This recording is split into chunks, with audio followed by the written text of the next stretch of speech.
Olá, aqui professor Costa mais uma vez, falando hoje sobre a raiz quadrada de números racionais. Coloquei até um último exemplo que não é bem uma raiz quadrada, mas seguinte, o tópico do livro de vocês, ele sempre vai falar, ou normalmente, ou para esse tópico em si, ele vai falar somente sobre raiz quadrada.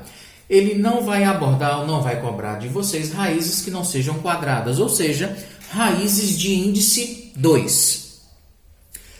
Coloquei até um exemplo aqui para lembrar, pois não é um assunto novo para vocês. Vocês já viram radiciação com outros índices, mas para esse em específico, o livro de vocês, normalmente, para esse tópico pelo menos, só vai trabalhar com raízes quadradas, ou seja, raízes de índice 2.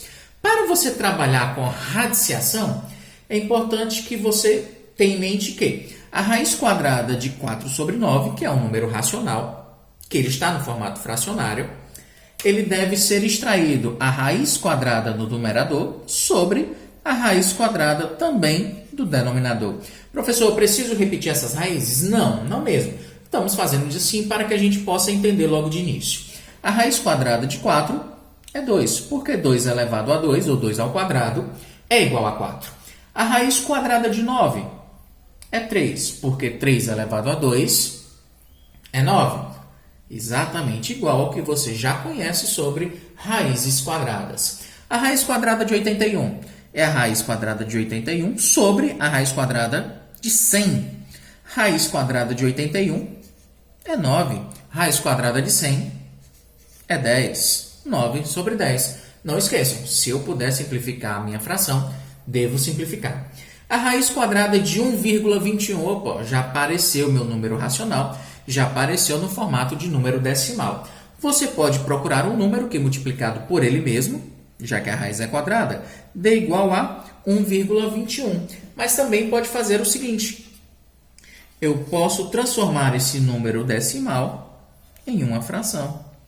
1,21 em fração vai ser 121 sobre 100. Você escreve o número sem a vírgula e acrescenta uma base 10 no denominador com duas casas decimais, 2 zeros. Então, nós temos a raiz quadrada de 121 sobre 100. Raiz quadrada de 121, que número multiplicado por ele mesmo dá igual a 121, seria o número 11. Sobre a raiz quadrada de 100 é 10. Ótimo, então a raiz quadrada de 1,21 é 11 sobre 10. Só mais, já que ele deu no formato decimal, vamos dar essa nossa resposta também no formato de número decimal. 11 sobre 10, para que eu transforme isso em decimal, basta dividir o numerador pelo denominador. 11 dividido por 10. Se você quiser fazer a continha, não tem problema, o resultado vai ser o mesmo. Mas já que é uma divisão por 10, basta deslocar a vírgula uma casa para a esquerda, portanto, 1,1. Ok? E por último, só para a gente não ficar somente com raízes quadradas, vou fazer um exemplo aqui de uma raiz cúbica. É a mesma coisa, só que ao invés de elevar ao quadrado, você vai ter que elevar a terceira potência. A raiz cúbica de 27, que número multiplicado por ele mesmo 3 vezes vai dar igual a 27, seria o número 3. 3 vezes 3, 9. 9 vezes 3, 27. E a raiz cúbica de 8 é 2, porque 2 elevado a 3 é 8. Finalizando aí, ó, raiz cúbica de 27 sobre 8 é, portanto, 3 sobre 2. Obrigado pela atenção e até a próxima. Valeu!